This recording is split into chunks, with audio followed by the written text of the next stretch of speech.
Hello everyone, আসসালামু আলাইকুম। Welcome back to Ma's kitchen.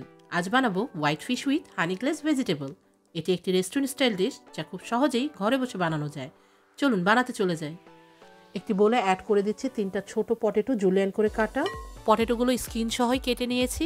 2টা ক্যারট, 2টা পার্সনিপ এবং সব কিছুই আমরা জুলিয়ান করে কেটে নিয়েছি। অ্যাড করে দিচ্ছি 100 গ্রাম ব্রোকলি। এবার ভেজিটেবলের সাথে অ্যাড করে দিচ্ছি 1 tablespoon oil, 1.5 tablespoon honey. Honey দিবে ভেজিটেবলের উপরে সুইটনেস, গ্লেজ এবং colour. 1/4 tablespoon pepper, 1/4 tablespoon salt. আপনারা সল্ট অ্যান্ড পেপার আপনাদের স্বাদ মতো অ্যাড করে নেবেন। এবার সব কিছু একসাথে মিক্স করে নিচ্ছি। আমি ব্রোকলি অতটা বেক পছন্দ করি না, তাই বাকি ভেজিটেবলগুলো 80% বেক হওয়ার পরেই ব্রোকলিটা অ্যাড করে দিব। এবার একটি বেকিং ট্রেতে অ্যাড করে নিচ্ছি ভেজিটেবলগুলো। প্রিহিটেড ওভেনে 200 ডিগ্রি সেলসিয়াসে 20 to 25 মিনিটসের জন্য ভেজিটেবলগুলো বেক করে নিব। একটি সেপারেট প্লেটে অ্যাড করে নিয়েছি 400 গ্রাম চারটি পোলক ফিলেট।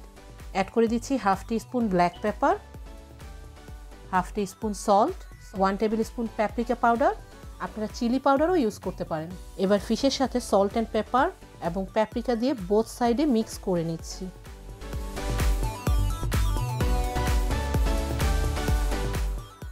একটি গরম ফ্রাইং প্যানে অ্যাড করে দিচ্ছি 1 টেবিল স্পুন অয়েল। এবার প্যানে অ্যাড করে দিচ্ছি ম্যারিনেট করা ফিশগুলো। ফিশটি বোথ সাইডেই 3 মিনিটের মতো করে কুক করে নিব।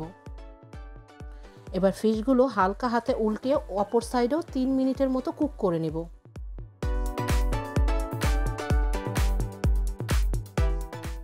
ওভেনের ভেজিটেবলটি 80% কুক হয়ে গিয়েছে। এবার অ্যাড করে দিচ্ছি ম্যারিনেট করা ব্রোকলি।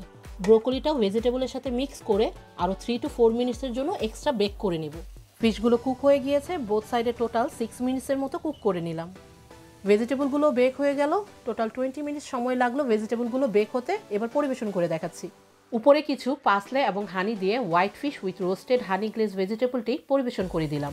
আশা করি আপনাদের ভালো লেগেছে। ভালো থাকবেন সবাই। আল্লাহ হাফেজ। Thanks for watching my video. আশা করি আপনাদের ভালো লেগেছে।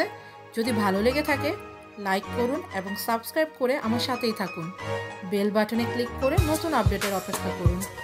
থ্যাংক ইউ সবাইকে।